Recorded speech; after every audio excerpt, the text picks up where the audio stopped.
Hi, welcome. In this video, I'd like to take a few minutes to talk about the issue of being able to discern between what represents control and managing a problem and what actually represents change. And this is where, again, this goes right to the core of looking at how change sets up in and through the dog owner at the social relational level, and this issue of pivoting off certain devices, why it is that it's not helpful at all when it comes to actually stepping back further to see the role that certain things play within this picture of change. Now, getting this issue of management control, oftentimes you talk about this issue of, or looking at certain devices such as, even pinch collars, how it is that you can have a good, physical position. Say during a walk, the dog is, following right beside you in the heel position. Everything looks great. People looking out the window, you're walking around the neighborhood, wow, that looks fantastic. However, that does not always represent that that dog owner is in right relationship at all, based on what that device represents and how it sets up change.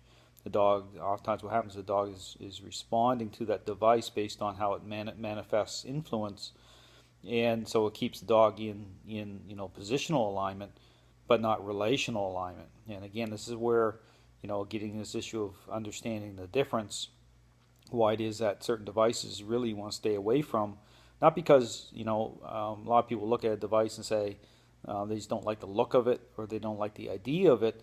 It's to go further, stepping back and say, well, what does that device represent at the relational change level? Is that a device that follows a relational alignment, that promotes change at the right level? Does it manifest the right way, or is that device disconnected? Is it does it follow a different path? Even though you're getting a great position, that dog is responding to that device.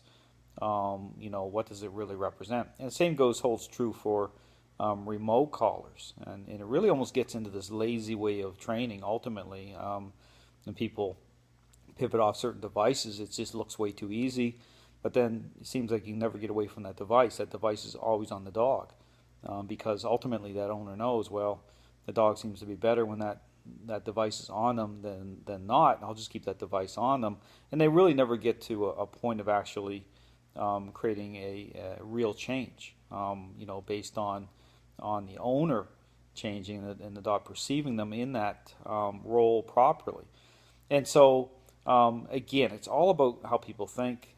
This issue of control and change, really understanding how that sets up, going deeper, stripping away all the devices, getting it right down to bare bones, so that you're getting that owner to invest properly in that. Therefore, the picture that sets up through the process itself is going to be a real picture of change. And ultimately, everything becomes a means to an end. Everything fades into the background and goes away, and you have a solid relationship. So anyway, just something to think about when you look at control versus change. You really go deeper. It's really to allow you to step back and see the relationship at the right level, relationally, see how dogs perceive the person, and be able to move forward in confidence, knowing that you have a solid picture that you can truly stand on. Thanks for watching.